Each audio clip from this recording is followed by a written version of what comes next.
গদাধর পণ্ডিত অমৃত নীলাটি পড়ুন এবং আপনি নিশ্চিতভাবে গৌরাঙ্গ মহাপ্রভুর শ্রীচরণ কমল লাভ করবেন। গদাধর পণ্ডিত পুরীতে গোপীনাথ বিগ্রহের সেবা করেছিলেন।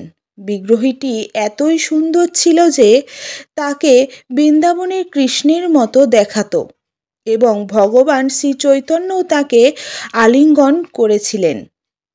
আর তিনি ছিলেন খুবই সুন্দর। তো একদিন যখন নিত্যানন্দ প্রভু বাংলা থেকে আসলেন, তিনি কিছু বিশেষ চালের ধান নিয়ে আসলেন, একটি খুব সূক্ষ্ম চালের ধান, এবং গদাধর তাকে বললেন, তুমি চিন্ময় জগৎ থেকে এই চাল নিয়ে এসেছ গোপীনাথকে নিবেদন করতে। অনুগ্রহপূর্বক তোমাকে এখানে থাকতে হবে এবং প্রসাদ গ্রহণ করতে হবে। গদাধর পণ্ডিত তারপর গোপীনাথের জন্য ভোগ রন্ধন করলেন।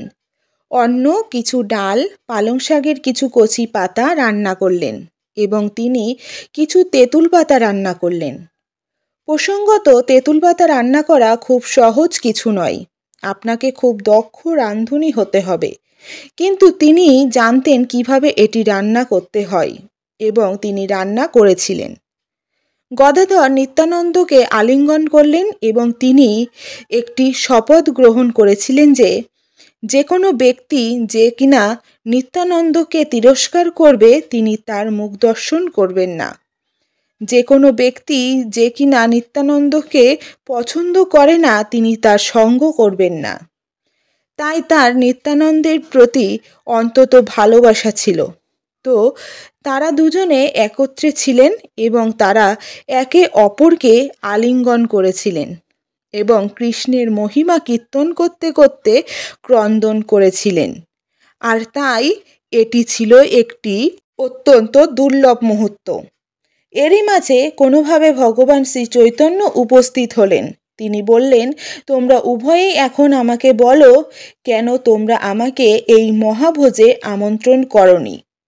তোমরা যদি আমাকে আমন্ত্রণ নাও করো, আমি বলপূর্বক প্রসাদ গ্রহণ করব। তোমরা আমাকে এই কৃপা থেকে বঞ্চিত করতে পারো না। এই প্রসাদকে 3টি সমান ভাগে বিভক্ত করো। আমি তোমাদের সাথে প্রসাদ পেতে চাই, নিত্যানন্দ এবং গদাধর। তো ওনারা 3 জন ভগবান শ্রী চৈতন্য, নিত্যানন্দ এবং গদাধর গোপীনাথকে ভোগ নিবেদন হওয়ার পর প্রসাদ গ্রহণ করলেন। তাই এটি ছিল অত্যন্ত বিশেষ লীলা। ভগবান শ্রী চৈতন্য গদাধরের প্রশংসা করেছিলেন, তুমি সত্যিই একজন চমৎকার রাঁধুনি। কে তেঁতুল পাতা রান্না করতে পারে? তেঁতুল পাতা রান্না করা ভীষণ কঠিন, কিন্তু তুমি যে কোনো কিছু রান্নায় পারদর্শী।